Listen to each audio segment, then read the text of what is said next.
Hello everybody watching online. I'm Dr. Casey, and tonight we are talking about nutrition testing. So this is everything that we do in the wellness suite upstairs. So first, a little bit about me. I'm a chiropractor. I graduated from New York Chiropractic College in 2007, and before that I got a bachelor's degree from Slippery Rock. And I wanted to be a chiropractor because when I was younger I fell out of a tree and a chiropractor helped me.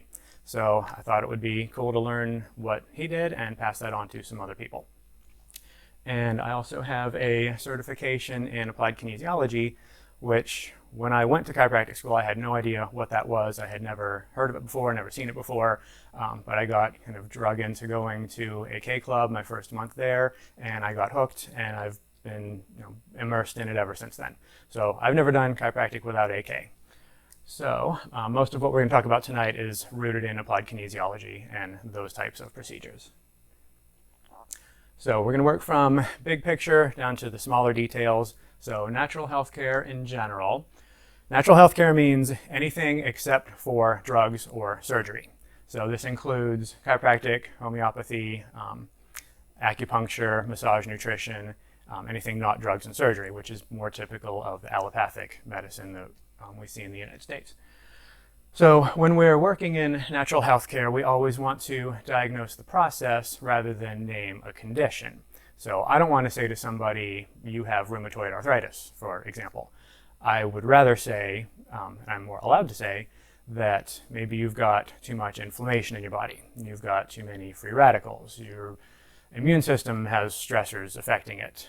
So we want to look at those processes, those underlying things that make the body work, and which of them are not working, and see what we can do to get them working so the body can operate the way it's supposed to.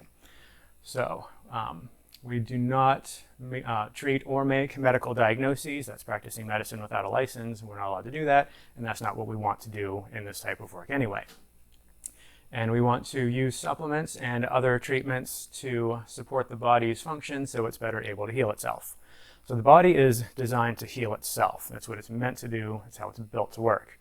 And if it's not healing itself, that's because it's either stressed over something, there's some kind of stressor affecting it, impeding its function, or it's missing some of the support that it needs to be able to work the way it's supposed to. So what we want to do with our nutrition testing is say, what's stressing the body? Get rid of that. What support does the body need? Give it that, and then stand back and let the body do what it's built to do, which is to heal itself. And everybody heals at different rates and to different degrees. Okay, so muscle testing.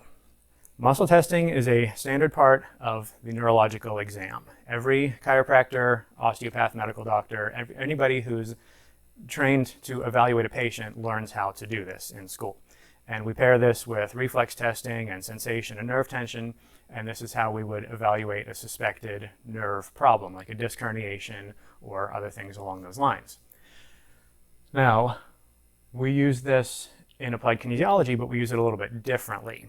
So instead of looking for a pathological nerve impingement, so there's something wrong anatomically and something stepping on a nerve, preventing it from working, instead of looking for things like that, we're looking for a functional nervous system interference. So the brain is supposed to communicate through the spinal cord, out the nerves to the rest of the body, and if something's interfering with that, then things aren't going to work the way they're supposed to. So those can be much more subtle problems as opposed to a big thing like a disc herniation or a carpal tunnel kind of thing with it's causing nerve compression. We're looking for more subtle changes and disturbances in the signals in the nervous system. And then for our purposes here, we're using nutrition and diet to restore that proper communication, which can also be done in other ways. Chiropractic does it, acupuncture does it. There's many ways to do it. It depends what the body needs at that moment, what we want to do. But we're looking for it from a nutritional perspective. And we want to combine muscle testing with other objective measurements to track the patient's progress. So muscle testing will tell us during the visit, this is what we need to do. This is the direction we need to go. And then we pair that with observing a patient's pain, range of motion, limited everyday activities. We have symptom surveys and pain diagrams in the intake papers. So we track these longer term, and this is how we measure our success over time. So is the patient getting better? Are we making changes? And we put the two together. Muscle testing tells us right now, how are we doing? And these things tell us over time, how are things changing for the patient? And are we reaching the goals that we've set from the beginning? Okay, so a little bit more about muscle testing. We are monitoring, when we're doing muscle testing, we're monitoring the body's response to a stimulus. We're monitoring the nervous system's response to a stimulus. So we want to provoke it with something and see what it does. So those things could be pushing a joint through its range of motion. We could have the patient think about something, think about a stressful event, taste a supplement, taste a food, smell something like a perfume or a shampoo, and see what the body's response is to those things. And the body can respond with a strong muscle or a weak muscle. And the technical terms for these are conditionally facilitated for strong or conditionally inhibited for weak.